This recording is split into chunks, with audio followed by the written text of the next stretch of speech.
I've been charting the progress of Boris Spassky and Bobby Fischer in the year 1970. They were both on tremendous form. Of course, Spassky was the world champion, but Fischer was the coming man, and everyone marked him out as the next challenger for Spassky. So naturally, there was enormous interest when the two of them met over the board in the Siegen Olympiad in West Germany in September 1970, and I'd like to show you that game, and it really lived up to all expectations. So Spassky had the white pieces and he opened with d4, and Fischer played the Grunfeld, so not his King's Indian, but he went for the Grunfeld. Perhaps he didn't like the look of Spassky's favourite Sämisch variation. And Spassky went for the main line with e4, and well, he was very comfortable doing that. So let's zip through these moves. White has established a nice centre, and black tries to hit at it from the side with this pawn and the bishop and the queen and the knight coming soon. There are many ways for black to play this main line of the Grunfeld, and at that time the main move here was Queen c7, which Fischer played, the so-called Smyslov variation. Nowadays b6 is very popular, but also bishop g4 leads into completely different variations. But anyway, let's go with Queen c7. It's interesting how this used to be almost exclusively the main line of this opening, but somehow it's fallen out of fashion. Rook c1, that gives the bishop protection, and rook d8. So these are the main moves. In playing rook d8, of course, black just puts even more pressure on white's centre. The downside of that is that this pawn is a little bit more vulnerable, and that often provokes white into attacking on the king's side.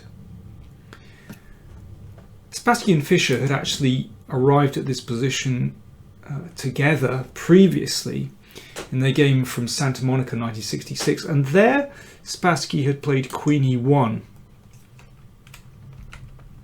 and well, another very, very complicated game. And in some ways there are some similarities between that game and this game, but Spassky won that one. But here he played h3, and that's to prevent a possible bishop g4 after f4. b6 played by Fischer, and now f4. So Spassky likes attacking very much, and in this variation is totally justified considering that this rook has moved away from the king's side. So e6 from Fischer just to try to stop f5, and now the queen steps out from the d file, very logical, and moves over potentially to the king's side. And here there's a very famous game between Gligorich and Smyslov that went like this, with bishop b7 played by Smyslov. I just want to show you this very quickly because it has some bearing on this game. And Smyslov played with f5 just to block that pawn, and the center was blocked, and now Smyslov rushed back with the knight to lend support to the king's side and also to take some control over the d5 square as well. And Smyslov ended up winning a really nice game. So just bear that in mind. Fischer played knight a5, and again, like Smyslov, went for this blockade of the f-pawn. Very logical, because if you can keep that pawn blocked on f4, then it shuts in all these pieces. But now the game really catches fire. Spassky wants to break down that blockade with g4. And here Fischer exchanged on e4. That's kind of a pragmatic way to play the position. He could have played as Smyslov did with bishop b7, because if white takes on f5, then rook e8 is fantastically strong, attacking the bishop here, and in combination with queen c6, that is actually fatal. If white doesn't play e5 after this, then there's a lot of pressure on that d-pawn. And after e5, well, it's similar to that Smyslov game. Let's see, queen c6 threatening a mate here. Queen g3. After the check here, then the king can just step up. And I think this is it's a really unclear position, because white steps away with the king, and perhaps wants to attack down the g file, perhaps advancing this, maybe rook g1. But of course black is going to have counterplay in the middle and on the other side of the board. It's a really double-edged position, but obviously not to Fischer's taste. He exchanged pawns on e4 and played bishop b7. There are pros and cons to playing like this. I think it means that the fight is concentrated more in the center of the board, and Fischer can exchange a couple of pieces as well. Also means he's looking to play his knight into this beautiful square on c4. So Spassky protects the bishop. Now knight c4, typical Fischer, playing very strategically, putting his knight, moving it from the side into the middle. Spassky exchanged and put the bishop back on f2. So that opens up the e-file for the queen. Queen c6 protects that pawn. And queen e2 just connects the rooks, attacks the knight. Fischer exchanged. The knight is now threatened, but this was the idea. The pawn comes to b5 to support that beautiful knight on c4, and this pawn is isolated. But this one is isolated.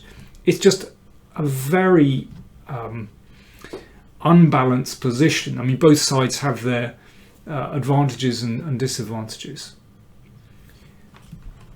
Because this pawn is attacked, seems like the natural move would be rook d1, but Spassky declined to go for this. I don't think it's a terrible move, but he was worried that after rook f8, attacking here, he'd be losing the initiative. And then the next rook comes over. So this is typical Spassky. He gets to the heart of the problem and he wants to take the initiative. He played knight e4, an excellent move. So instead of having that knight sidelined, he's moving it into the attack. Well, Fischer doesn't need to take this pawn. He could have played rook f8, but he's not one to back down either. And he takes the pawn on d4. And Spassky moves the knight into this threatening position. And you can see that black's king's a little bit exposed. Well, white's king as well, actually. That's why it's such a fascinating game. And here, Fischer protects his extra pawn. If he'd wanted to compromise, he could have just dropped that bishop back. The idea is that black wants to bring the rook into d2 and get counterplay. It means giving back this pawn, but this endgame is roughly level. But maybe that wasn't enough for Fischer. He wanted to prove himself. He wanted to try to play for a win against Spassky. Well, he did play for a win. He exchanged on f2 and protected his extra pawn with rook d6. However, that certainly gives Spassky a chance, because now you can see that white's pieces are in spite of this being a pawn down, or perhaps because of, Spassky has managed to coordinate his pieces absolutely beautifully. And somehow, yeah, this pawn certainly isn't very pleasant. It's isolated, and black's king is just a little bit exposed. Queen b6 from Fischer, pinning. Now knight e4. The knight bounces back and looks at this f6 square. And here, well, black could play rook c6, but then white has quite a nice initiative like this, and h4 followed by h5 to try and open things up, and don't forget this at some point. Fischer played rook d4. I think that's understandable actually, trying to keep the rook actively placed, so on the open d file, but also looking perhaps across the board as well. Check. And queen takes e6. So Fischer gives back this pawn, but white is certainly better here. I think that endgame is already very, very difficult for black. You can see there's a threat straight away to actually deliver mate. Of course, black can prevent that, but still, with the active knight here, looks like black's king's in a bit of trouble. So rook d6, this is obviously Fischer's plan. But here he made a strange move. Obviously, rook takes knight, not possible because of queen takes rook. So this rook moves from the corner, but the natural move here is to play rook d8. And then g5 cements the knight in. But at least black is getting counterplay here. And probably black is just about okay in the endgame after queen e3. Difficult, but maybe Fischer didn't want to suffer in some kind of passive position. But instead of playing rook d8, certainly the best chance, Fischer played rook f8, and this is a curious move because it basically loses a tempo, because white wants to play g5 anyway to just secure that knight on this absolutely beautiful square. Fischer must have missed something around here, and it's a very complicated position. Rook d2 pins, fair enough. Attacks the rook, so that's defended. Now, what about knight d6? Then the queen is able to move to the killer diagonal, threatening a decisive discovered check with knight e8 or knight h5, followed by queen g7 mate. And this is black's problem, that this is actually fatal. So that's why Fischer played queen c7, trying to cover some squares here.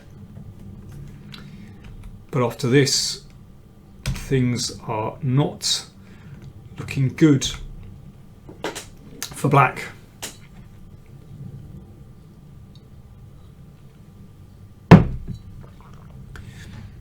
Black can still play for an endgame, and at this stage that might be the best try. However, you can see that, well, with this active rook, white, with a bit of shuffling, can basically bring his rook into the game on one of these squares, and black will have a really difficult time to defend that position. But Fischer played rook d8, and now Spassky winds up for the final attack. That's a discovered check. Rook f2 attacks the knight. The knight drops back, and now the rook comes into the game. Rook e2.